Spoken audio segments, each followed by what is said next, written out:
जय हिंद दोस्तों।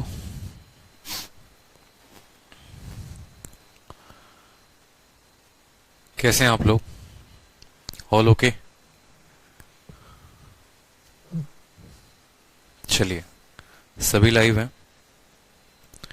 तो हम कहाँ पर थे? कौन से टाइप को हमने खत्म किया था, बताइए। आज हम कौन सा टाइप करने वाले थे?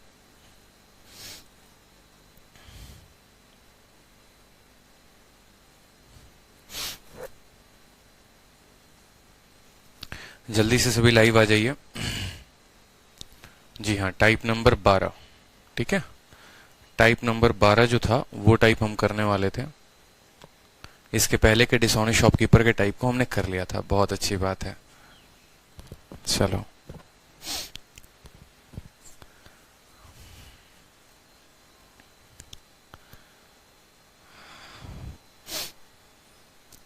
आ जाओ सभी, जल्दी से लाइव आ जाओ एक बार। जितने हो सभी लाइव आ जाओ।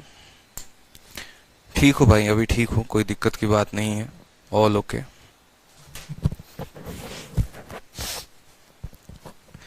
दवा नाम की चीज अगर दुनिया में नहीं होती तो इंसान शायद कभी ठीक ही नहीं होते। सर, आपका बहुत बहुत आभार है कि आपने प्रॉफिट लॉस इतनी अच्छी तरीके से पढ़ाया है कि कोई भी समझ सकता है। चलिए, बहुत अच्छी बात है। तो बढ़ते हैं अपने नेक्स्ट टाइप की तरफ, टाइप नंबर 12। देखो, ये टाइप नंबर 12 में क्या कहा जाता है। टाइप नंबर 12 में सवाल आपके ऐसे होते हैं कि मान लीजिए किसी वस्तु को आपने खरीदा, फिर आपने उसको बेचा। ठीक है, उसके बाद बोला जाता है कि अगर उसी वस्तु को आप कुछ कम में खरीदते और कुछ ज्यादा में बेचते तो आपको कितने का फायदा होता। ठीक है, इस तरीके से जो है हमारे क्वेश्चन पूछे जाते हैं। बहुत अच्छे अच्छे क्वेश्चन हैं। जैसे एक छोटा सा क्वेश्चन मैं आपके सामने बोलूं तो ये सवाल देखिए क्या बोला गया है कि एक वस्तु को 12% के लाभ पर बेचा जाता है। यदि 10% कम में खरीदा गया होता और 5.57 रुपए में ज्यादा में बेचा गया होता तो 30% का लाभ होता। वस्तु का क्रय मूल्य ज्ञात करे। इस तरीके से बड़ा बढ़िया बढ़िया क्वेश्चन पूछा जाता है। और आपको जानकर आश्चर्य होगा कि इस बार का जो प्रॉफिट सीजीएल और सीएचएसएल का जितना क्वेश्चन पेपर हुआ था उसमें इस टाइप के सबसे ज्यादा क्वेश्चन पूछे गए थे। तो ये टाइप आपके लिए काफी महत्वपूर्ण है, चाहे हम बात करें तो प्री के लिए, चाहे हम बात करें तो मेंस के लिए। तो देखो, ऐसे सवालों को है ना, हम फिर से एक ही स्ट्रक्चर जानेंगे और उस एक स्ट्रक्चर पर हम इस तरह के सवालों को बनाएंगे। ठीक है, तो रेडी हैं आप लोग? बताइए जल्दी से। अस्मित वर्मा कहते हैं सर, हम कल ही बैच को ज्वाइन किए हैं, तो पहले परसेंटेज से शुरू करें या प्रॉफिट लॉस से? अश्वित मरवा, पहले आप परसेंटेज पढ़ें, फिर उसके बाद प्रॉफिट एंड लॉस को पढ़ें। ठीक है, तो देखिए, ऐसे सवालों में हम क्या करते हैं, हम मानते हैं अपने क्रय मूल्य को। हम अपने सीपी को कितना मानते हैं? हम अपने सीपी को 100 रुपए मानते हैं। मान लीजिए कि आपने किसी सामान को खरीदा है 100 रुपए में। उसके बाद बोला जाता है कि उसको 12% के लाभ पर बेचा गया है। तो 100 रुपए के सामान को 12% के लाभ पर बेचोगे तो कितने में बेचोगे? तो 112 में बेचोगे। और 112 क्या हो जाएगा? आपका विक्रय मूल्य यानी सेलिंग प्राइस। ठीक है, उसके बाद हमारा कंडीशन क्या कहता है? उसके बाद हमारे क्वेश्चन में कहता है कि अगर हम उसे 10% कम में खरीदते, had it been purchased at 10% less, अगर उस वस्तु को 10% कम में खरीदा जाता, मतलब पहले 100 में खरीद रहे थे, अब 10 कम में खरीदेंगे, तो अब खरीदेंगे हम उसको कितने में? तो अब खरीदेंगे हम उसको 90 में। ठीक है, और 90 में खरीदने के बाद क्या होता है? तो हमें जो है there would have been a profit of 30%। अगर हम उसको 90 में खरीद के तब बेचने की कोशिश करते हैं तो हमें 30% का लाभ होता है। हमें कितने का लाभ होता है? 30% का। समझिएगा मेरी बात को। तो 90 का 30% कितना होता है? 27 होता है। यानी इसमें 27 जोड़ दो तो यानी ये वस्तु को आप कितने में बेचोगे? अब 117 में। ठीक है, पहले 100 में खरीद रहे थे और 112 में बेच रहे थे। अब 90 में खरीद रहे हैं और 117 में बेच रहे हैं। तो सवाल में एक लाइन बड़ा इंटरेस्टिंग बोला गया है कि अगर आप ऐसा करते हो तो आपको had it been purchased at 10% less and sold at इतना मोर। इंग्लिश में ये हो गया। और हिंदी में देखिए कि अगर आप उसको 10% कम में खरीद के 30% के लाभ पर बेचते तो पहले से आपको इतना ज्यादा लाभ होता। अब आप मुझे खुद बताओ कि पहले से ज्यादा आप कितना बेच रहे हो यहाँ पर। ठीक है, आप इतने से ज्यादा में बेचते, यानी यहाँ पर अब जो है आप 5 यूनिट ज्यादा बेच रहे हो। आप कितना यूनिट ज्यादा बेच रहे हो? 5 यूनिट। और यही 5 यूनिट का मान सवाल में 5.75 दे रखा है। यही 5 यूनिट का मान सवाल में 5.75 दे रखा है। तो जो ये 5.75 है ये कितने का मान है, तो ये 5 का मान है। और हमें किसका मान पता करना है, हमें सीपी का मान पता करना है। मतलब ओरिजिनल जो प्राइस है वो कितना है, 100 है, तो हमें 100 का मान पता करना है। हम इसको काटेंगे कितने से, 20 बार में काटेंगे, 575 का 2 गुना, ठीक है, कितना हो जाएगा 1150, यानी 115 जो होगा वो हमारा करेक्ट आंसर होगा। Option number B for Baahubali. हमें एक प्रॉपर स्ट्रक्चर को रखना है। देखो इस तरह के सवाल बार बार पूछे जाते हैं, पहले खरीदा इतने में, बेचा इतने में, अब कम में खरीद रहे हो और इतने के लाभ पे बेच रहे हो, तो पहले की तुलना से इतना ज्यादा में बेच पा रहे हो, तो बताओ इससे फायदा क्या होगा। इससे फायदा ये होगा कि हमसे अगर ओरिजिनल कॉस्ट प्राइस पूछा जाता तो हम 100 का मान बता पाते हैं। अगर हमसे ये बोला जाता कि बाद में तुम कितने में खरीद रहे हो, तो हम 90 का मान निकालते हैं।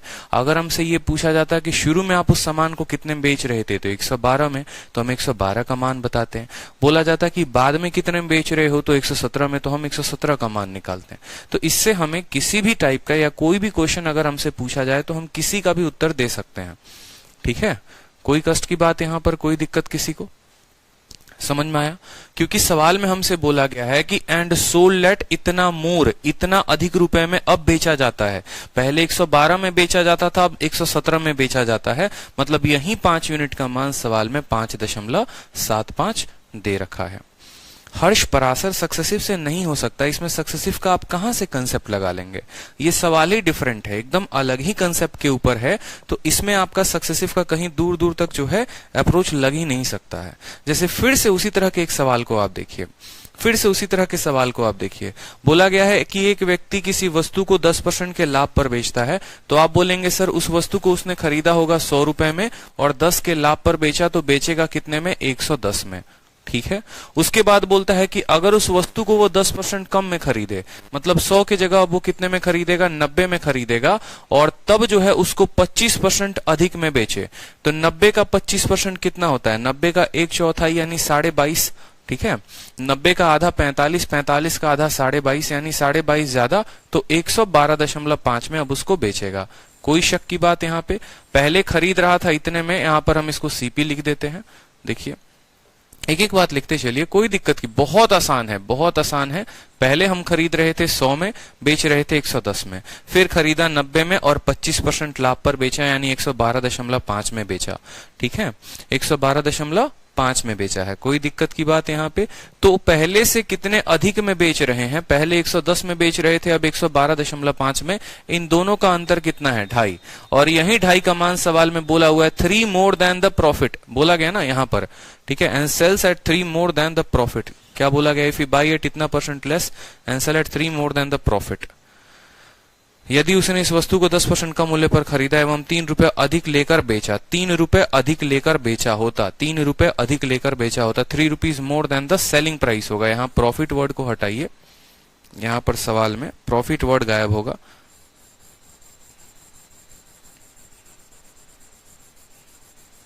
Three more than selling price, 3 more then original selling price.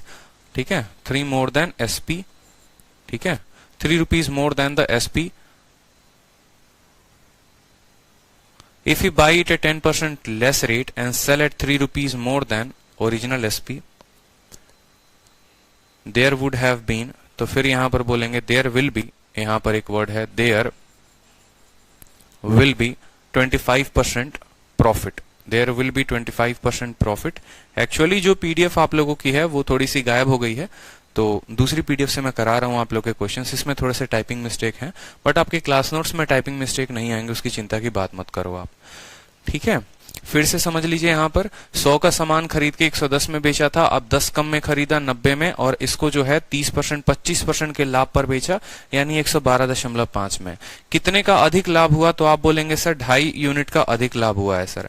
और यही 2.5 यूनिट सवाल में कितना दे रखा है, यही 2.5 यूनिट का मान सवाल में 3 रुपए दे रखा है। यही 2.5 यूनिट का मान सवाल में कितना दे रखा है, 3 रुपए। हमसे कॉस्ट प्राइस पूछा गया है, कॉस्ट प्राइस यानी 100 का मान पूछा गया है।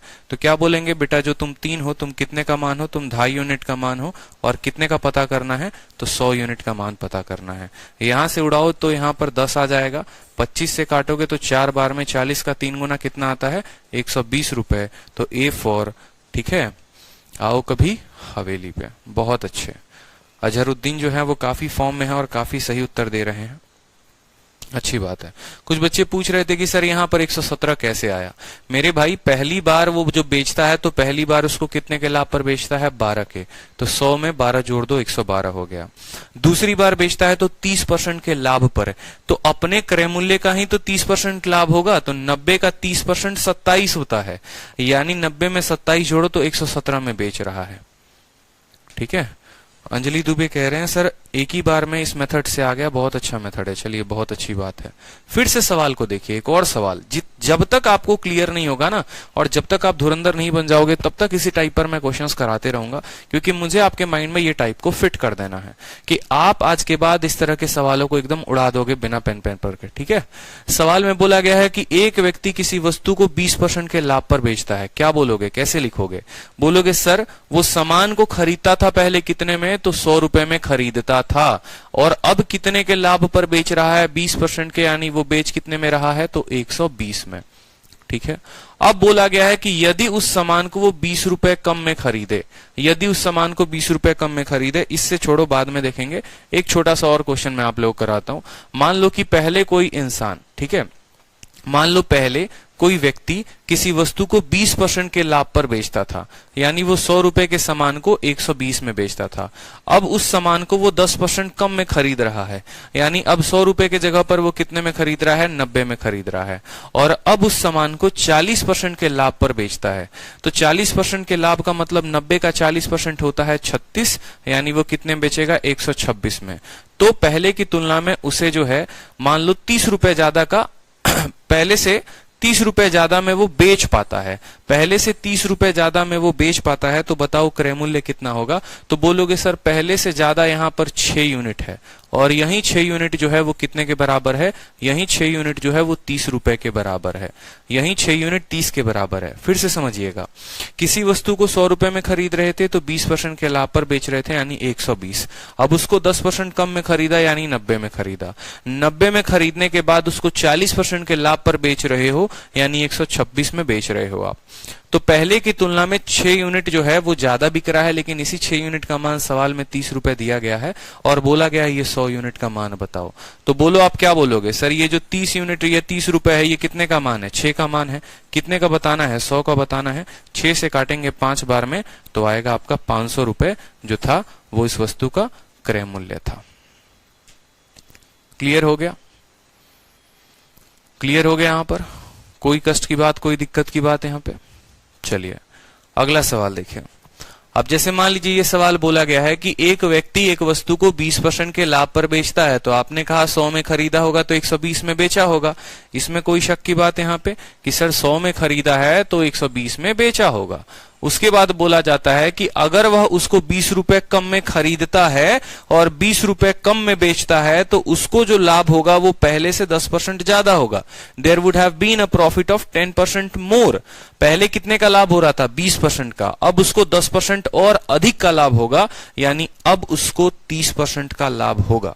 ये हमारे सवाल में कहा गया है। फिर से बार बार सवाल को पढ़ो, जब तक समझ में ना आए तब तक पढ़ो।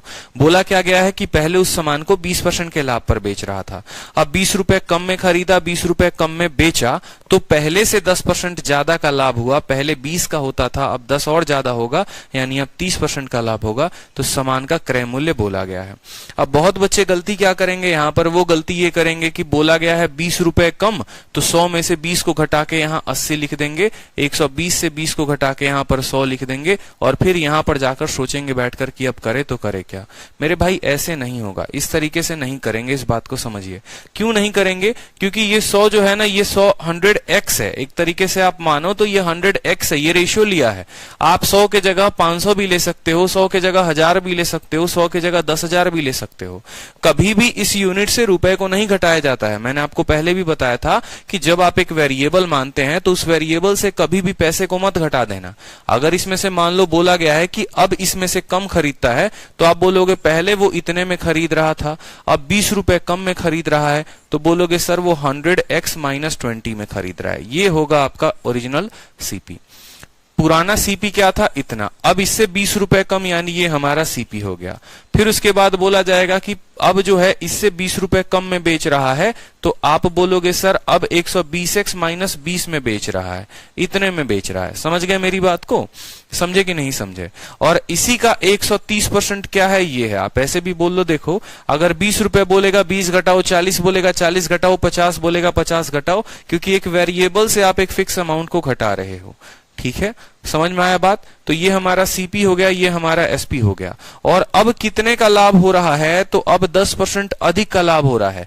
पहले 20% का लाभ हो रहा था, अब 10% और हो रहा है, मतलब अब जो लाभ है वो 30% का लाभ है। तो मुझे बताओ यहां पर प्रॉफिट कितने का है, तो बोलोगे सर यहां पर प्रॉफिट 30% का है। कॉस्ट प्राइस हमारा ये है, सेलिंग प्राइस हमारा ये है, और प्रॉफिट कितने का है, 30% का है। तो क्या आप ऐसा कह सकते हो, बताओ जल्दी से, क्या आप कैसा कह सकते हो कि सर ये जो 100x माइनस 20 है, ये हमारा क्या है, सीपी है। देखो आप बोलोगे ना सर सीपी अपॉन एसपी का जो वैल्यू होगा वो कितना होगा, सीपी कितना है, तो 100x माइनस 20, आपको समझाने के लिए इतना लिख रहे हैं। और एसपी कितना है, तो 120x माइनस कितना हो जाएगा, 20 हो जाएगा। लाभ कितने का है जनाब, तो लाभ 30% का है। जब 30% का लाभ होता है, मुझे बताइए, तो 30% का मतलब कितना होता है, 3/10 होता है। नीचे वाला क्या होता है, सीपी, ऊपर वाला क्या होता है, प्रॉफिट। तो अगर हमें सीपी और एसपी का रेशियो लिखना हो तो क्या लिखेंगे, बोलेंगे सीपी हमारा कितना है, 10, और 10 में 3 का लाभ, यानी एसपी कितना का होगा, 13 का। लिख सकते हैं कि नहीं? 20% के लाभ पर ये रेशियो 5 और 6 का हो जाता है, कि 5 के सामान को 6 में बेचेंगे। 10% के लाभ में 10 का सामान 11 में बिकता है। 30% के सामान को 30% के लाभ पर 10 का सामान 13 में बिकेगा। अब बोलोगे सर रेशियो क्यों लिखा है? अगर रेशियो नहीं लिखेंगे तो इस एक्स का वैल्यू आप नहीं निकाल पाओगे। समझ गए मेरी बात को? रेशियो नहीं लिखोगे तो इस x का मान नहीं निकाल पाओगे। अब यहां पर आप इसको सॉल्व करो। 13 से जो है 100 को गुना करोगे तो आ जाएगा आपका 1300x। ठीक है, 13 से 20 को गुना करोगे तो आ जाएगा 260। 10 से गुना करोगे 100 को तो हो जाएगा 1200x, और माइनस हो जाएगा 200। ठीक है, 1300 में से 1200 जाएगा तो आ जाएगा आपका 100x, और 260 में से 200 जाएगा तो आ जाएगा 60। हमसे पूछा क्या गया था, हमसे पूछा गया था वस्तु का क्रय मूल्य कितना है। क्रय मूल्य कितना है बताओ, 100x, और 100x की वैल्यू कितनी आ गई है, 60 आ गई है। मतलब उस सामान को हमने खरीदा कितने में था, 60 में खरीदा था। ठीक है, समझ लीजिए सवाल को। आप ऐसे कह सकते हैं कि पहले हमने खरीदा 100 में, फिर 20 के लाभ पर बेचा तो 120 में बेचा, फिर हमने 20 रुपए कम में खरीदा। सबसे बढ़िया मेथड है इस तरीके से। अगर आप एक लाइन में समझेंगे तो मैं एक लाइन वाला भी मेथड आप लोगों को बता दूंगा अभी। ठीक है, लेकिन आप लोगों को ये बेसिक अप्रोच जरूर ध्यान रखना है कि 20 कम का खरीदने का मतलब 100x में से 20 घटाना, 20 कम बेचने का मतलब 120x में से 20 घटाना, और तब ये सीपी है और ये एसपी है, और इनका रेशियो 10:13 लिख सकते हैं हम। इसके अलावा जो है आप यहां पर देखोगे तो आप इसको एक और शॉर्ट मेथड से कर सकते हो। परसेंटेज में जैसे मैंने क्रॉस मल्टीप्लिकेशन मेथड सिखाया होगा आप लोगों को, ठीक है, क्रॉस मल्टीप्लिकेशन सिखाया होगा, आप उससे भी कर सकते हो, या रेशियो का भी मदद लेकर कर सकते हो आप। ठीक है, तो वैसे भी करोगे लेकिन वो आपको काफी ज्यादा समय लगा देगा, बस यूं समझ लो। जैसे मान लो कि पहले जो अनुपात था वो कितना था, 20% का प्रॉफिट था, तो कोई सामान खरीदा 5 में तो बेचा कितने में, 6 में। ऐसे लिख सकते हैं कि नहीं लिख सकते हैं, बताइए। किसी वस्तु को 20% के लाभ पर बेचते हैं तो खरीदा 5 में तो बेचा 6 में। इसमें से हमने 20 रुपए कम कर दिया, इसमें से भी हमने 20 रुपए कम कर दिया, और अब वो अनुपात हो गया कितना, अब 10% का और लाभ हो रहा है।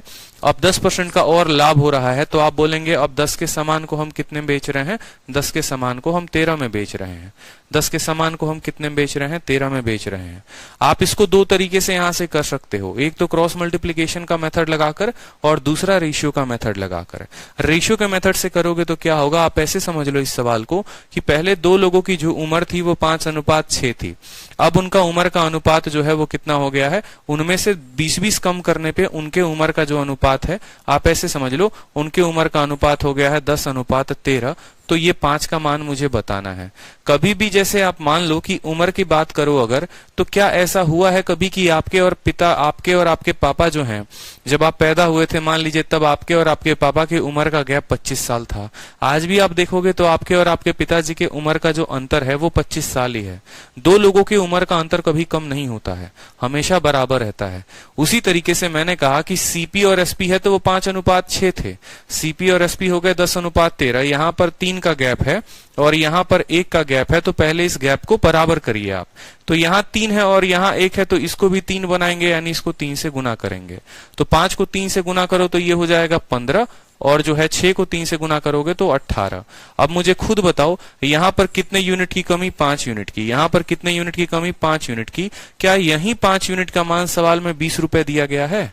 बोलो, क्या यही 5 यूनिट का मान सवाल में 20 रुपए दिया गया है? तो बोलोगे हाँ सर, यही 5 यूनिट का मान सवाल में 20 रुपए दिया गया है। तो 1 यूनिट का मान सवाल में कितना है? 1 यूनिट का मान सवाल में 4 है। अगर 1 यूनिट का मान सवाल में 4 है तो हमें ये 15 यूनिट का मान बताना है। 15 यूनिट का मान 15 × 4, तब भी उत्तर हमारा कितना आएगा? 60 आएगा। मतलब पहले सीपी और एसपी का रेशियो ये था, बाद में सीपी एसपी का रेशियो ये बन गया। इनमें कमी कितने की हुई? तो 20 रुपए की। 5 यूनिट 20 रुपए के बराबर, 1 यूनिट 4 के बराबर, तो 15 यूनिट 60 के बराबर, ऐसे उत्तर आ जाएगा। एक और मेथड बोलोगे तो एक तीसरा मेथड भी मैं आपको बता देता हूं, लेकिन मैंने शुरू में ही क्यों बोला था आपको कि जो आपका बेसिक मेथड है वो सही है, क्योंकि उससे कंफ्यूजन नहीं होता है। ठीक है। अब जैसे एक और शानदार मेथड आप ऐसे भी लिख सकते हो, जैसे मानो यहां पर पहले जो इनका अनुपात था वो कितना था? 5:6 था। आपने इसमें से 20 रुपए कम किया है, ठीक है, और इसमें से भी 20 रुपए आपने कम किया है, दोनों में से कम कर दिया है, और बाद में यह अनुपात कितने का हो गया है? 10:13 का हो गया है ना, 10:13 का हो गया है। आप इतना बस लिख लो, जैसे जैसे बोला है वैसे वैसे लिख लो। पहले रेशियो ये था, बाद में रेशियो ये हो गया, इसमें से 20 कम किया, इसमें से 20 कम किया, बस आप इतना समझ लो। 20 × 5 कितना होता है? तो 100 होता है। और 60 × 20 कितना होता है? 120 होता है। कोई दिक्कत की बात यहाँ पे? इन दोनों का अंतर कितने का है? तो आप बोलोगे सर इन दोनों का अंतर जो है वो 20 यूनिट का है, तो यहां पर लिखोगे 20 यूनिट। समझ में आ गया?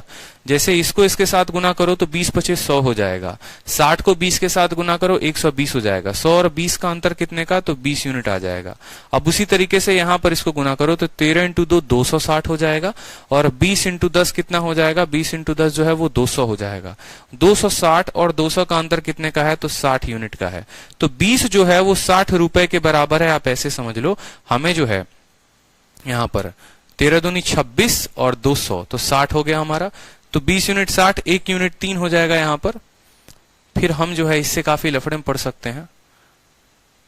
आ तो गया हमारा उत्तर यहां पर 1:1 आ जाएगा। बिल्कुल 1:1 आप लिख सकते हो। 20×25 100, 60 दूनी 120, अंतर कितने का आया? -100 और +120, तो यहां पर आ जाएगा आपका 20 यूनिट। 13 दूनी 26 और +60, 20 यूनिट 60 के बराबर है, तो आपका सीपी यहां से निकल जाएगा। 20 यूनिट 60 के बराबर है सीपी, बट ये और कॉम्प्लिकेटेड होगा, इसको छोड़ दो, आप इसको छोड़ दो, ये और कॉम्प्लिकेटेड बनते जाएगा आप लोगों के लिए।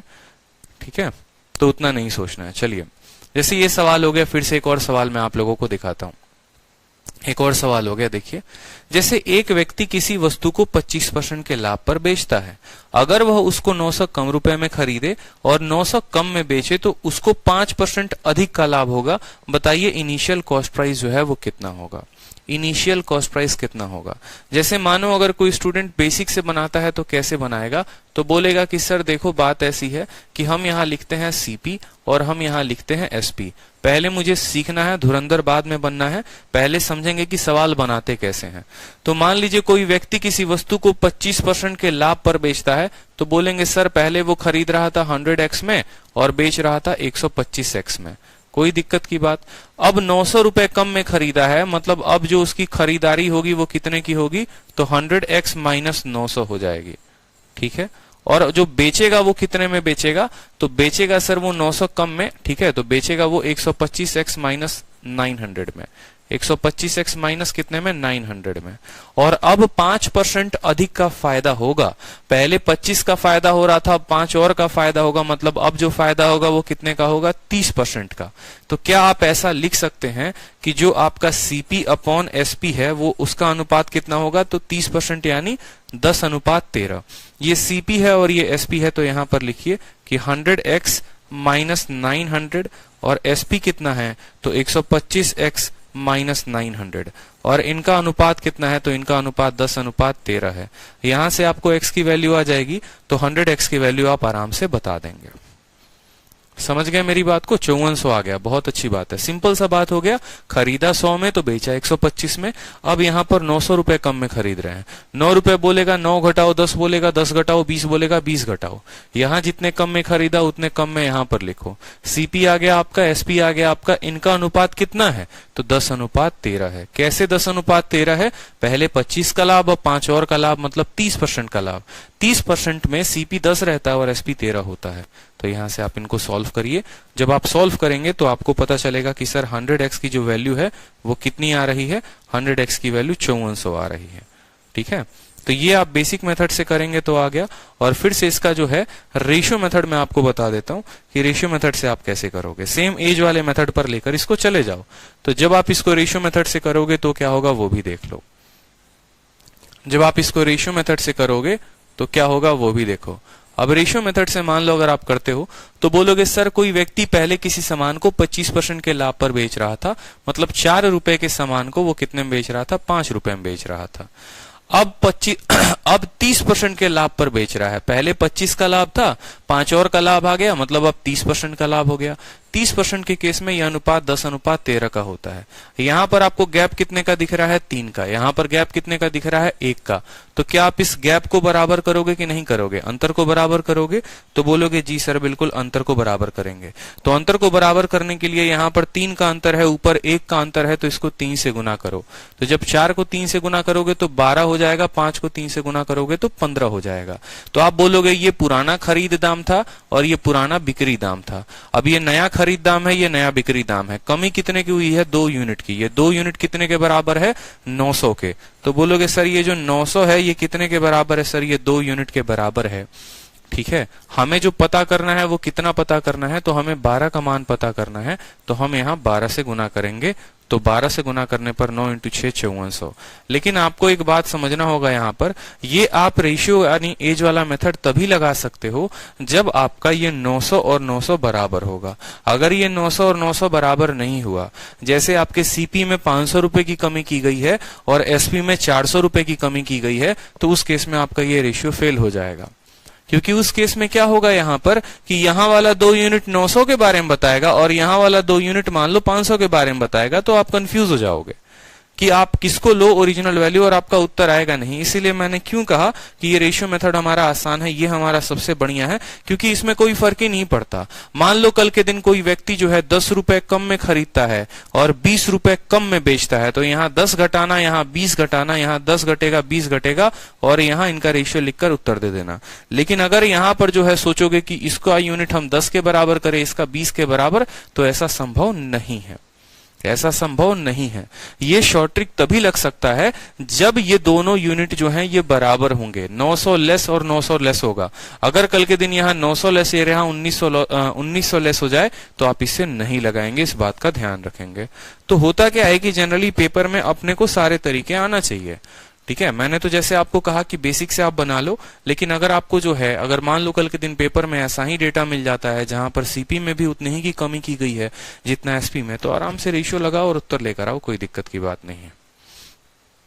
ठीक है, चलिए नेक्स्ट क्वेश्चन देखिए। अब जैसे मान लो सेम तरीके से यहां पर आ गया सवाल। हर तरह के सवाल दे रखे हैं आपके, ताकि जितने तरह के डाउट बन सकते हैं वो हम क्लियर कर सकें। जैसे यहां पर बोला गया है कि किसी प्रोडक्ट को बेचने पे एक लेडी को 20% का फायदा होता है। अगर उसको वो 1000 रुपए कम में खरीदे और 400 रुपए कम में बेचे तो उसको 40% का फायदा होगा। अब यहाँ ये नहीं बोला गया है 40% अधिक फायदा होगा, यहाँ सिर्फ इतना बोला गया है कि उसको 40% का फायदा होगा। तो बताओ उसने खरीदा कितने में होगा। सेम तरीके से क्या बोलोगे? आप बोलोगे सर ये हमारा सीपी है और यहाँ पर ये हमारा एसपी है। लिखोगे यहाँ पर, कोई दिक्कत की बात।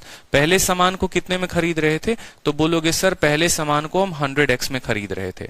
बेच कितने में रहे थे? 20% के फायदे में, यानी 120x में बेच रहे थे।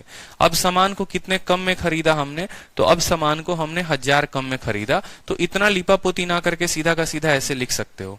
जब आपको इतना पता चल गया कि सीपी और एसपी का रेशियो ही लिखना है तो आप ऐसे लिख लो, सीधा एक लाइन में भी लिख सकते सकते हो, कोई दिक्कत की बात नहीं। आप बोलोगे सर पहले सामान को हम मान लीजिए 100 रुपए में खरीद रहे थे और बेच कितने में रहे थे, तो उसको हम 20% के फायदे में बेच रहे थे, मतलब 120 में बेच रहे थे। आप ऐसे लिखेंगे, समझिएगा, पहले 100 में खरीद रहे थे, 120 में बेच रहे थे। अब कितने कम में खरीदना है, 1000 कम में, मतलब इसमें से 1000 को कम कर दो। और कितने कम में बेचना है, तो बोलोगे सर 400 कम में बेचना है, तो इसमें से 400 कम कर दो। अब फायदा कितने का हो रहा है, तो फायदा 40% का हो रहा है। 40% का मतलब होता है 2/5, यानी 5 के समान में 2 का लाभ, तो अनुपात हो जाएगा 5/7। आप ऐसे भी एक लाइन में लिख सकते हो। अब बोलोगे सर ये कहां से लिख दिया आपने, तो भैया हमने ये सीधा का सीधा ये वाला रिजल्ट ही हमने लिख दिया। ठीक है, हमने इतना ऊपर वाला पोर्शन नहीं लिखा, क्योंकि अब आप समझ चुके हो कि बेसिक क्या है, तो उसमें भी एक छलांग मार दो। ठीक है, हर बार जरूरी नहीं कि पहली सीढ़ी चढ़ोगे दूसरी चढ़ोगे, एक बार में 3 सीढ़ी भी चढ़ी जा सकती है। उसी तरीके से खरीदा 100 में, बेचा 120 में, इसमें खरीदारी में कमी की 1000 की, इसमें खरीदारी में कमी की 400 की, तो बाद में इनका अनुपात 5:7 बन गया। हमसे बोला जाता है 100x का मान बताने का, हम 100x का मान बता सकते हैं। ठीक है, गुना करोगे तो 7 को 100 के साथ गुना करोगे तो आ जाएगा 700x, और 7 को 1000 के साथ गुना करोगे तो आ जाएगा 7000। 5 को गुना करोगे तो कितना हो जाएगा, 600x हो जाएगा आपका, और 5 के कितना हो जाएगा आपका, 2000 हो जाएगा। 700 में से 600 जाएगा तो 100x आएगा, 7000 में से 2000 जाएगा तो कितना आएगा, 5000। 100x का मान बताना है, तो 100x का मान कितना हो गया, 5000 हो गया करेक्ट आंसर। बहुत अच्छे, सभी का उत्तर आ गया। चलिए, इसी के ऊपर सीपीयू में एक बहुत ही प्यारा सवाल है, बहुत ही अच्छा सवाल है। सीपीयू में पूछे गए प्रश्न को देखिए। ठीक है, सीपीयू दिल्ली पुलिस का पेपर होता है, जिससे आप दिल्ली पुलिस, सीएपीएफ, एसएसबी में आप जाते हैं। यहाँ पर सशस्त्र सीमा बल हो गया, आईटीबीपी हो गया। ठीक है, बहुत अच्छी नौकरी है ये, और मुझे लगता है कि लड़कियों को इसमें खासकर भरना चाहिए। जिनको सीपीओ के बारे में जानकारी नहीं है, मैं बता दूं, यहाँ पर एसएससी ही सीपीओ का पेपर कंडक्ट करवाती है, और सीपीओ में आपको पहले प्री देना होता है। 50 सवालों का पेपर होता है ये, मतलब 200 सवाल होते हैं, और समय भी जो है आपको 2 घंटे दिए जाते हैं। कट ऑफ इसकी काफी कम जाती है। पहले शुरू में 2016-17 के करीब में सीपीओ का जो कट ऑफ जाता था, वो जाता था आपको 98, 95 ऐसे करके जाता था। लेकिन बाद में इसका कट ऑफ जो है थोड़ा बढ़ गया था, तो 110, 120 इतने के कट ऑफ में, इसके करीब में इसका कट ऑफ रहता है। बहुत ज्यादा इसका कट ऑफ जाता नहीं है। सबसे मजे की बात यह है कि जब आप सीपीओ का प्री दे देते हैं और कट ऑफ आप क्वालिफाई कर लेते हैं, तो उसके बाद आपको बुलाया जाता है दौड़ के लिए, फिजिकल के लिए। लड़कों का 1600 मीटर का रेस होता है, और शायद लड़कियों का 800 मीटर का रेस होता है। फिर लॉन्ग जंप होता है, हाई जंप होता है। सिर्फ 3 इवेंट होते हैं। समझ में आई बात? रेस, लॉन्ग जंप मतलब लंबी दूरी, हाई जंप, और शायद शॉर्ट पुट भी होता है, गोला फेंकना होता है, जो आराम से क्वालिफाई कर लेते हैं। इसमें जो मुश्किल होता है वो होता है रेस ही। आपका 1600 मीटर का रेस जो होता है वो 5.5 मिनट या 6 मिनट के अंदर मुझे लगता है इसको क्वालिफाई करना होता है। मुझे एग्जैक्ट डेटा याद नहीं है, 5.5 मिनट ही होगा, या 6 या 6.5 मिनट करके, जो भी है आप एक बार नोटिफिकेशन में देखेंगे। उसके बाद जब आप अपना फिजिकल क्वालिफाई कर लेते हैं ना, ठीक है, तो आप यूं समझ लीजिए आपकी नौकरी पक्की है। कैसे पक्की है? अगर आप पढ़ने लिखने में थोड़े से अच्छे हैं और आपने प्री दे रखा है, आपका फिजिकल भी निकल गया है, तो उसके बाद सिर्फ आता है मेंस, और मेंस में इंग्लिश ही पूछी जाती है, मैथ्स नहीं पूछी जाती। इंग्लिश कितने नंबर का? तो 200 नंबर का होता है, जिस तरीके से सीजीएल का मेंस होता है। ठीक है, इंग्लिश का पेपर दीजिए, उसके बाद आप आराम से निश्चिंती से अपने रिजल्ट का वेट करिए। पहला अगर देखो उसमें क्या होता है कि 1 से लेकर 50 या 100 रैंक तक दिल्ली पुलिस जो है वो अलॉट होता है। उसके बाद फिर आपको जो है आप चाहो तो, मतलब सेम तरीके से हो गया कि आप दिल्ली पुलिस के लिए भी भर रहे हो, उसमें भी पोस्ट प्रेफरेंस आता है। आपको दिल्ली पुलिस चाहिए कि आपको आईटीबीपी चाहिए कि जो है आपको सशस्त्र सीमा बल चाहिए। ठीक है, इस तरीके से 4-5 जो होते हैं वो पोस्ट होते हैं। जो टॉप रैंक वाले स्टूडेंट होते हैं उनको दिल्ली पुलिस में सब इंस्पेक्टर के तौर पर नियुक्ति कर दी जाती है। तो इसमें मेरे काफी स्टूडेंट हैं जिन्होंने सीपीओ को क्वालिफाई कर रखा है, और दिल्ली पुलिस के ऑलमोस्ट बहुत ऐसे थाने हैं जहां पर एसआई बिठाए हैं हमने। रीजन ये है क्योंकि देखो, और सीपीओ में एक और बात बताएं तो सीपीओ क्वालिफाई कौन स्टूडेंट करता है? तो वो स्टूडेंट करता है जो ना पढ़ने में बहुत ज्यादा तेज है और ना ही पढ़ने में बहुत ज्यादा दब्बू है, मतलब एकदम मिडिल वाला बच्चा है। क्यों? क्योंकि जो पढ़ने में बहुत ज्यादा तेज होते हैं वो फिजिकल में जाके छट जाते हैं। अब मेरी एक स्टूडेंट है निशा शर्मा करके, गर्ल्स गुरुकुल की स्टूडेंट है। गर्ल्स गुरुकुल में जो है, गर्ल्स गुरुकुल से 3 स्टूडेंट ऐसे हैं, 3 लड़कियां ऐसी हैं जो दिल्ली पुलिस 2018 के बैच में सिलेक्टेड हैं। एक निशा शर्मा है, ठीक है, एक नीलम डबास है और एक और लड़की है जिसका सविता करके है। ये 3 लड़कियां हमारे पास हैं।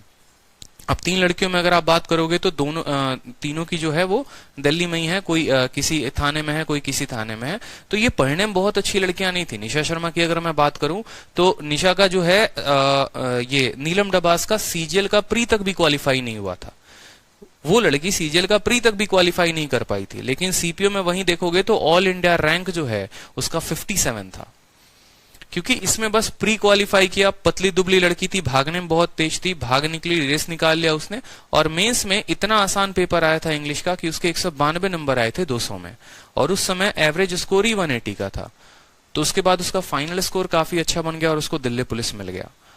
ठीक है, इसी तरीके से यही कहानी निशा शर्मा की भी थी कि मेंस 3 बार से दे रही है और 3 बार से उसका मेंस निकला नहीं, तो दिल्ली पुलिस के लिए उसने ट्राई किया, सीपीओ में भरा और निकल गया। जो थोड़े मोटी और हेल्दी लोग होंगे ना, तो भाई साहब उतना फिर नहीं हो पाएगा, रेस नहीं निकाल पाओगे, ये भी बात ध्यान रखो। तो ये बहुत सस्ती और अच्छी नौकरी है कि कम मेहनत में आप जो है एकदम दरोगा बन सकते हो दिल्ली पुलिस में। यूपी में बहुत भीड़ है, बिहार में बहुत भीड़ है दरोगा बनने के लिए, लेकिन दिल्ली पुलिस के सीपीओ में ज्यादा कंपटीशन नहीं है, सबसे हलवा है एकदम, निकाल सकते हो, कोई दिक्कत की बात नहीं है। ठीक है, हाइट वाइट की कुछ ज्यादा आवश्यकता नहीं है, जितनी हाइट मेरी है उतनी हाइट चाहिए होती है। देख लो एक बार नोटिफिकेशन को, और लड़कियां जरूर भरे इसको। ठीक है, गर्ल्स गुरुकुल से काफी सिलेक्शन रहा है इसमें हमारा। और आप लोगों को भी एक बात बता दें, जितने बच्चे गुरुकुल ज्वाइन करना चाहते हैं गुरुकुल ज्वाइन कर लो, क्योंकि कल से गुरुकुल में जो है आप लोगों का क्लास स्टार्ट हो जाएगा। कल से पूरा एक प्रॉपर तरीके से हम गुरुकुल में अपने जो है सिलेबस को स्टार्ट करने वाले हैं। पूरा गुरुकुल जो है वो शुरू हो चुका है। गुरुकुल में ही आप गाइडेंस में रहोगे, हमारे गुरुकुल में ही हमारे गाइडेंस में पढ़ाई करोगे। ठीक है, कंप्लीट गाइडेंस में। गुरुकुल का नंबर जो है मुझे लगता है आप लोगों को पहले भी हमने दे रखा है। चश्मा लगा हुआ है, चश्मा लगा हुआ है नीतीश कुमार, कोई दिक्कत की बात नहीं है। मेरा एक दोस्त है अमित धंकड़ करके, जो 2019 के बैच में सिलेक्टेड हुआ है, उसको भी चश्मा लगा था, लेकिन जब फिजिकल की बारी आई तो जाकर उसने भोपाल से लेस करवा लिया, और लेस करवाने के बाद जो है उसका ठीक हो गया, उसका सिलेक्शन हो गया। ठीक है, तो गुरुकुल के बारे में भी आज रात में जो है हम YouTube पर पूरा का पूरा बताएंगे। बाकी और स्टूडेंट किसी को अगर गुरुकुल की इंक्वायरी करनी हो तो एक नंबर लिख रहा हूं, आप इस पर गुरुकुल की इंक्वायरी कर लेंगे, 783688।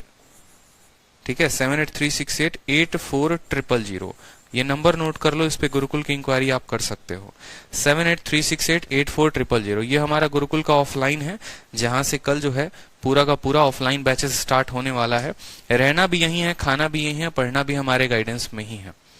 ठीक है, बिल्कुल। चलिए, तो सवाल को देखते हैं कि एक व्यक्ति किसी वस्तु को खरीदता है और बेचता है उसको 10% के लाभ पर। अगर वह उसको 20% कम में खरीदे और 10,000 रुपए ज्यादा में बेचे तो उसको 40% का प्रॉफिट होगा। बताओ सामान की कीमत कितनी थी? हाँ, प्रभाकर राव कहते हैं गुरुकुल क्या है। देखो, गुरुकुल एक ऐसा हमारा एक तरीके से यूं समझ लीजिए जैसे आप बाहर रहते हैं, और बाहर रहते हैं तो आप पीजी का किराया अलग से देते हैं, आप अलग अलग जगह पर कोचिंग लेते हैं, जैसे मैथ स्पेशल अलग ले रहे हैं, इंग्लिश स्पेशल अलग ले रहे हैं, रीजनिंग स्पेशल अलग ले रहे हैं, तो उसका फीस जो होता है वो अलग अलग होता है। लाइब्रेरी ज्वाइन करते हो तो उसका जो फीस होता है वो अलग होता है, खाना खाते हो उसका फीस अलग होता है। इसके अलावा बाहर में आपको कोई गाइड करने वाला नहीं होता है, तो बाहर में कोई आपको गाइड करने वाला भी नहीं है, तो आप पढ़ाई करोगे कैसे, करोगे क्या करोगे? तो गुरुकुल हमारा एक बिल्डिंग है, यूं समझ लीजिए, जिसके 3 फ्लोर हैं। पहले फ्लोर पे बच्चे रहते हैं, दूसरे फ्लोर पर क्लासेस हैं और लाइब्रेरी चलती हैं, और तीसरे फ्लोर पर आपका मेस है। उसमें रहने की जो सुविधा है बच्चों के लिए, बॉयज के लिए सिर्फ और सिर्फ लिमिटेड सीट्स हैं, 85 हैं, और गर्ल्स गुरुकुल का जो बिल्डिंग है वो अलग है। उसी तरीके से गर्ल्स गुरुकुल का जो कैपेसिटी है वो 25 सीट्स की कैपेसिटी है वहां पर। ठीक है, दोनों में होता क्या है कि आपकी जो क्लासेस है वो गुरुकुल में ही चलती हैं, आपका खाना गुरुकुल में ही मिलता है, लाइब्रेरी जो है वो गुरुकुल में ही है। ठीक है, आपको गुरुकुल से बाहर नहीं जाना है, पूरा दिन आपका फोन ले लिया जाता है, सिर्फ रात में 1 घंटे के लिए आपको फोन दिया जाता है। गुरुकुल में ही आपको जो है टीचर आते हैं, वहीं पर आपकी क्लासेस में क्लासेस लगती हैं, और जब आपकी क्लासेस नहीं होती हैं तो आपको लाइब्रेरी में पढ़ना है। आपका जो वार्डन है वो आपको सुबह उठा देते हैं, और शाम को जो है जब जब आपका शेड्यूल है, सुबह 6 बजे से अगर आपका शेड्यूल है तो 6 बजे आपको उठा दिया जाएगा, आपको जाना है लाइब्रेरी में पढ़ाई करना है। हर स्टूडेंट से पर्सनल टीचर का 1-to-1 गाइडेंस होता है, जैसे किसी स्टूडेंट को मैं गाइड करता हूं, फिर विक्रमजीत सर जो है वो गाइड करते हैं। सैटरडे संडे जो है वो काउंसलिंग होती है। आपको उसी तरीके से टारगेट दिया जाता है, अगर आपका कोई डाउट है तो आप हमसे पूछते हैं, तो उस तरीके से हम आपको गाइड करते हैं। जब आपका पेपर आता है तो क्रैश कोर्स करवाया जाता है। ठीक है, तो एक तरीके से यूं समझ लीजिए कि आप हमें 6 महीने दो, हम आपको नौकरी देंगे, ऐसा वाला कंसेप्ट है। फीस कोई बहुत ज्यादा नहीं है, जितना आप बाहर रहते हैं उतना ही आपका फीस है, क्योंकि गुरुकुल एक ऐसा प्रोजेक्ट है जिसको लेकर लाइफ में हम लोग काफी जो है सीरियस हैं, और काफी सिलेक्शन हम लोगों ने गुरुकुल से दिया है। तो इसको बिजनेस नहीं बनाना है, इससे सिलेक्शन देना है।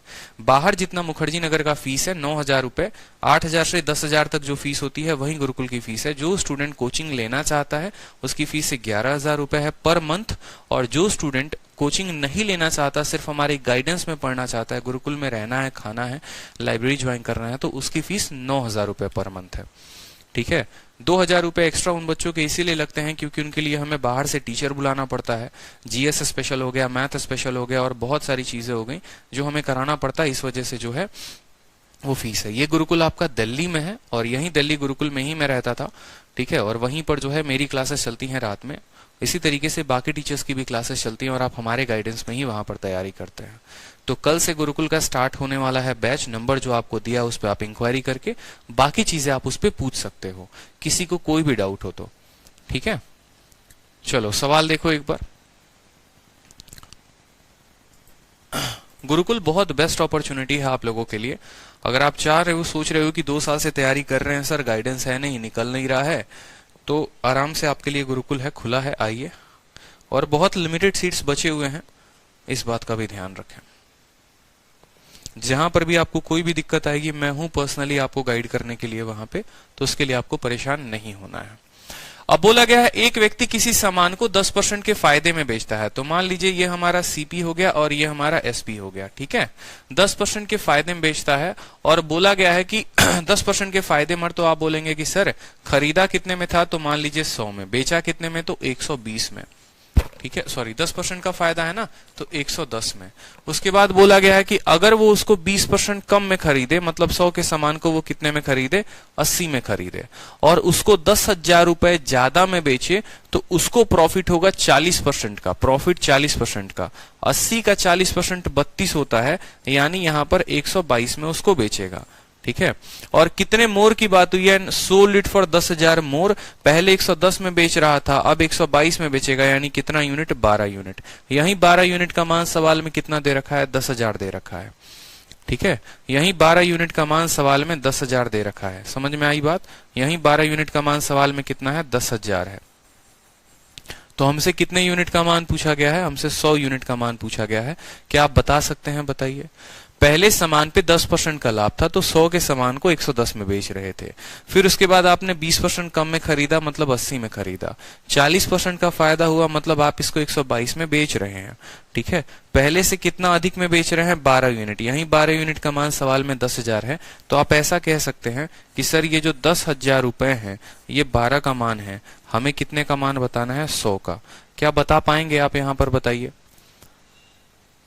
एक आदमी एक वस्तु को खरीदा और उसे 10% के लाभ पर बेच देता है। यदि उसने 20% कम में वस्तु खरीदा होता और 10,000 अधिक में बेचा होता, तो उसे 40% लाभ कमाया होता।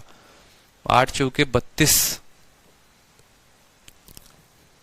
12 तो कटेगा ही नहीं भाई इससे, 4 तो कट जाएगा, 3 कैसे काटोगे। तो वस्तु का क्रय मूल्य ज्ञात करे। सवाल में कुछ ना कुछ जो है टाइपिंग मिस्टेक मुझे लग रहा है। अच्छा, यहाँ पर हाँ ठीक है, ये गलती है ना, 112 आएगा ना, 32 जोड़ेंगे 80 में तो 112 आएगा। कितना आएगा, 112 आएगा। तो ये जो है 2 का मान होगा, और 2 का मान होगा तो 100 का मान बताना है। 50 इंटू जो है 10,000, 100 का मान बताना है।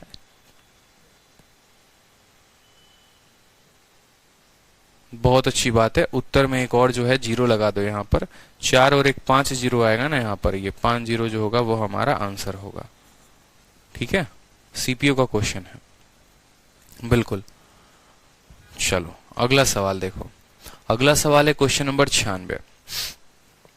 सेम तरीके से बोला गया, एक व्यक्ति एक घर को 15% के लाभ पर बेचता है।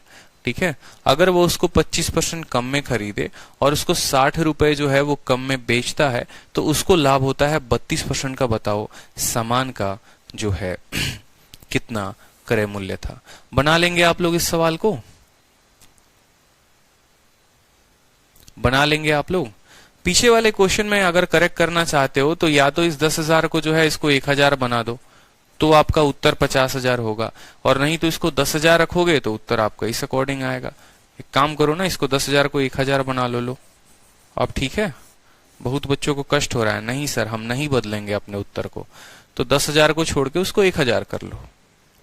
चलो अब सवाल को देखो, यहाँ पे एक व्यक्ति एक घर को 15% के लाभ पर बेचता है। आप बोलेंगे सर 100 रुपए के सामान को हम कितने बेच रहे हैं, 115 में बेच रहे हैं। ठीक है, अगर हम उसको 25% कम में खरीदते हैं, मतलब अगर मान लीजिए हम 75 रुपए में खरीदते हैं, ठीक है, और 60 रुपए कम में बेचते हैं, जैसे 60 रुपए आएगा ना तो सबको एक्स के टर्म में लिख देना यहाँ पर, तो हमें जो लाभ होता है वो कितने का होता है, 32% का लाभ होता है हमें जो लाभ होता है। And sold it for 60 less, there would been a profit of 32%। इसका 32% कितने का होगा बताओ, 75 का 32% निकालोगे, बताओ जल्दी से, 75 का 32% निकालना कितना आएगा, तो 75 का 32% आसान है निकालना, कोई दिक्कत की बात नहीं। 25 का 3 गुना, 25 का 4 गुना, 4 से 8 बार में 24 आएगा, कितना होगा 24 आएगा, तो 5 और 4 9, 7 और 4 9, 99x। कितना कम है बताओ, 1 यूनिट कम है, यानी ये जो 60 है ये कितने का मान है, x का मान है, और कितने का मान हमें बताना है, 100x का मान बताना है। तो आप 100x की वैल्यू बता दो, 60 × 100 and sold it for 1 minute रुक जाओ आप। एक व्यक्ति किसी वस्तु को 15% के लाभ पर बेचता है, उसके बाद जो है अगर वो उसको 25% कम में खरीदे तो 75 में खरीदेगा, और उसके बाद उसको 32% के लाभ पर बेचेगा, तो 75 का 32% कितना होता है, देखो यहाँ पर 25 से 3 बार में, 25 से 4 बार में, 4 से 8 बार में, 8 तिरके 24, 5 4 9, 7 2 9। ठीक है, ये हमारा हो गया। पहले की तुलना में अब कितने कम में वो बेचेगा, तो 16 यूनिट। कितना यूनिट, 16 यूनिट। और ये जो 60 है ये कितने का मान है, ये 60 हमारा 16 का मान है। हमें कितने का बताना है, कॉस्ट प्राइस बताना है, यानी हमें 100 का मान बताना है। 4 से इसको काटो 4 बार में, इसको काटो 15 बार में, 4 से इसको काटो 25 बार में, 15 × 25, 25 5 125। ठीक है, 12, 25 से कम 25 और 37, 375 हमारा उत्तर होगा। 15 5 75 और 15 दूनी 30 और 7 37। ठीक है, ऑप्शन नंबर सी जो होगा वो करेक्ट आंसर। इतने के सामान को इतने में बेचा, 25% कम में खरीदा, 32% ज्यादा में बेचा, मतलब 99 में बेचा, तो पहले की तुलना में कितना कम में बेचे, तो 60 रुपए, यानी 16 का मान जो है वो 60 दे रखा है, 100 का मान बताना है। ठीक है, चलिए एक तरीके से सेम फिर है कि एक बुक सेलर किसी किताब को 10% के लाभ पर बेचता है। अगर वह 4% कम में खरीदे और 6 रुपए ज्यादा में बेचे तो उसको इतने % का लाभ होगा, बताओ कॉस्ट प्राइस कितनी होगी। ठीक है, हाँ भाई, हर्ष पराशर गुरुकुल में मैं पढ़ाता हूँ मैथ, विक्रमजीत सर पढ़ाते हैं रीजनिंग, और सुनील सर जो है वो इंग्लिश पढ़ाते हैं, और जीएस की जो फैकल्टी होती है वो हमारी मुखर्जी नगर की फैकल्टी होती है। तो ये सवाल आगे के जो हैं 2-3 ये आपको पीजीडब्ल्यू में दिए जा रहे हैं, ये आपको घर से करने हैं। उसी तरीके से यहाँ पर है कि एक वस्तु को 20% के लाभ पर बेचा जाएगा, 20 रुपए कम में खरीदा, 20 रुपए कम में बेचा, तो लाभ 10% ज्यादा होगा, सीपी बताओ। ये भी सवाल आप कर सकते हो, ये भी सवाल आपके लिए पीजीडब्ल्यू है। ठीक है, सेम तरीके से यहाँ पर है कि एक व्यक्ति किसी वस्तु को 12% के लाभ पर बेचता है। अगर वह उसको 12% कम में खरीदे, 9 रुपए कम में बेचे, तो उसको 27% का लाभ होगा, बताओ ओरिजिनल कॉस्ट प्राइस क्या होगा। तो ये 3 सवाल जो हैं मेरी तरफ से आप लोगों के लिए पीजीडब्ल्यू हैं, ये भी आप कर सकते हैं। 100 मानिएगा, 100 में मानने के बाद आप उसको 12% के प्रॉफिट में बेच रहे हैं तो 112 में बेचेंगे। आप उसको 12% कम में खरीदेंगे, यानी 100 में से 12 घटाएंगे तो आपका 88 आएगा, और 88 का 27% निकाल कर आप जोड़ेंगे तो काफी अच्छा क्वेश्चन ये बनेगा। थोड़ा कैलकुलेटिव हमने रखा है। अब इसी कंसेप्ट के ऊपर एक सीजीएल में क्वेश्चन पूछा गया है, तो सीजीएल का क्वेश्चन आप देखिए सेम तरीके से। ठीक है, सीजीएल का भी एक क्वेश्चन है, और सीजीएल का जो क्वेश्चन आया है डेटा के साथ वो सामने लिखा हुआ है। बोला गया है कि अनु किसी वस्तु का विक्रय मूल्य इसके उत्पादन लागत से 25% अधिक निर्धारित करती है। यदि उत्पादन की लागत 20% बढ़ा दी जाती है, ठीक है, और एवं विक्रय मूल्य 10% बढ़ा दिया जाता है, तो उसका प्रतिशत लाभ कितना होगा। उत्पादन की लागत 20% बढ़ा दो, बताओ कितने का उत्तर आ गया, बताना। कितने बच्चों का उत्तर आ गया इस सवाल का, पढ़ते उत्तर दे पाए? क्या अरे सर अब तो पढ़ लिया, एक लाइन में आंसर दे देंगे, बताओ आया उत्तर? बहुत गड़बड़ बा हो हाल, हाल बहुत गड़बड़ बा।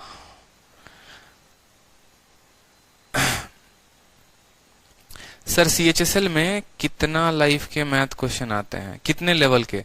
भैया कुछ कहा नहीं जा सकता है, ठीक है। कुछ भी नहीं कहा जा सकता है कि सीएचएसएल में किस लेवल का मैथ आता है। कभी आसान कभी मुश्किल, सफर ऐसे ही चलते रहता है।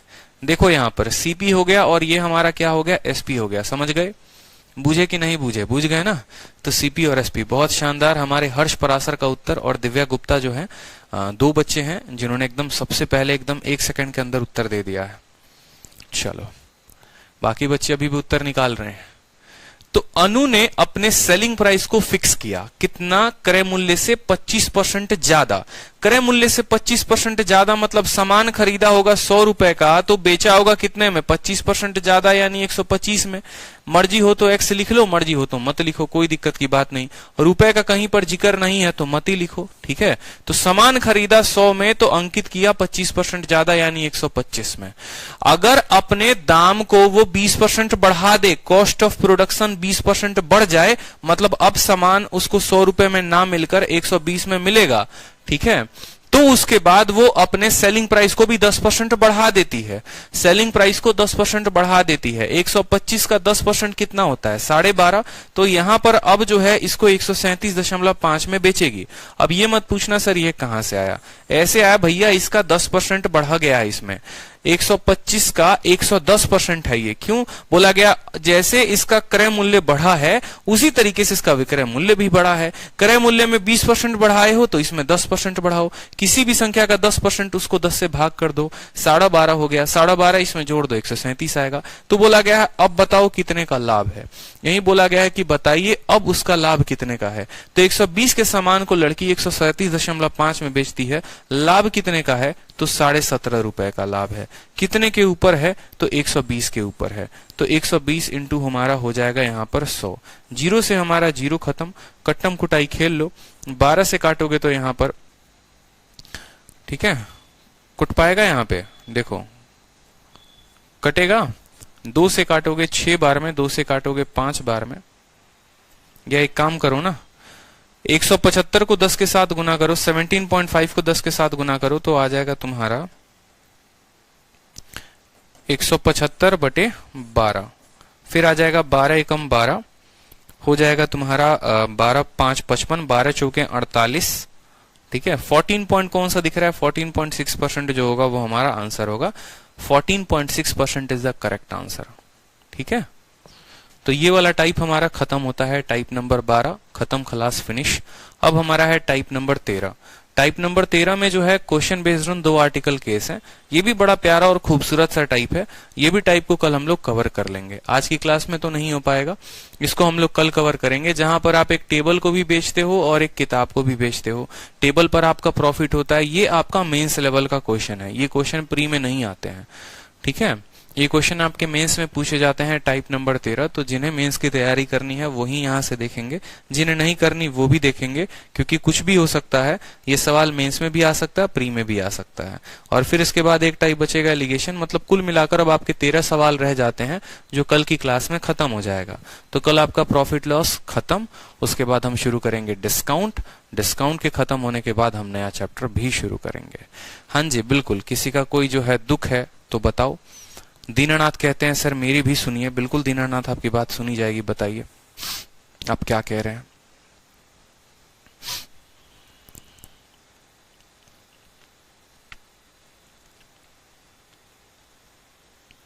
लव यू भाई, लव यू। बताओ किसी स्टूडेंट का कोई डाउट है तो बता लीजिए। आपका जो है यहाँ पर टाइप खत्म होता है। नेक्स्ट टाइप अपन कल से पढ़ेंगे। जितनी चीजें पढ़ा रहा हूँ रिवाइज करते जाओ, नहीं तो कुछ नहीं सीख पाओगे, इस बात का ध्यान रखो। वीकली टारगेट दीजिए सर। देखो वीकली टारगेट जो है आप अपना टारगेट आप खुद सेट करो। रीजन ये है क्योंकि आपकी कमजोरी और आपका स्ट्रॉन्ग पॉइंट मैं नहीं जानता कि आपको मैथ कितना आता है, आपको इंग्लिश कितना आता है। पता चले हमने मैथ पढ़ने को 4 घंटे कह दिया और आपका मैथ काफी अच्छा है, आपका जीएस एकदम खत्म है, ठीक है। तो उसको आपको एनालाइज करके अपना टारगेट अपने आप को देना होगा कि हाँ भाई जो है मैं इतना स्कोर करता हूँ, या ये सेक्शन मेरा कमजोर है तो उस सेक्शन पर जो है मुझे टाइम ज्यादा देना है। हाँ, टाइम एंड वर्क में डाउट क्लास लगाएंगे, बिल्कुल लगाएंगे अजय, ठीक है, कोई दिक्कत की बात नहीं है। हाँ विपुल यादव, मैं ठीक हूँ भाई, कोई दिक्कत की बात नहीं है, आप लोगों का प्यारा आशीर्वाद है, ठीक रहेंगे। दीनानाथ कहते हैं सर मैं 2 ईयर्स से लगा हुआ हूँ एसएससी के पीछे, अभी तक नहीं पहुंचा। उसके बाद आपका कमेंट ही गायब हो गया। देखो भाई, अगर 2 साल से लगे हो, ठीक है, और अगर जो है गाइडेंस में कुछ कमी है या ये है, तो आप गुरुकुल ज्वाइन कर लो, ठीक है। क्लासेस तो मिल ही जाएंगी वहां पे, और हमारी तरफ से पूरी की पूरी गाइडेंस मिलेगी आपको। अगर आप मेहनती स्टूडेंट हैं, अगर आपको लगता है कि हम जो टारगेट आपको देंगे आप उतना कंप्लीट कर लेंगे, तो आपको गुरुकुल ज्वाइन करना चाहिए, ठीक है। आप 10 दिन रह के देखो, 15 दिन रह के देखो, आपको खुद ब खुद चीजें बहुत समझ में आ जाएंगी कि आप कहाँ गोता लगा रहे थे और असली समंदर कहाँ पर है। जब आपसे तगड़े तगड़े कंपटीटर यहाँ दिखेंगे, 15-16 घंटे पढ़ते दिखेंगे ना आपको, तो पता चलेगा कि आप कितना पढ़ रहे थे, कहाँ पढ़ रहे थे, और जहन्नुम का रास्ता कहाँ था, जन्नत का रास्ता कहाँ था, जाना किधर था। बहुत सारी चीजें होती हैं जो देखना होता है, ठीक है। चलो,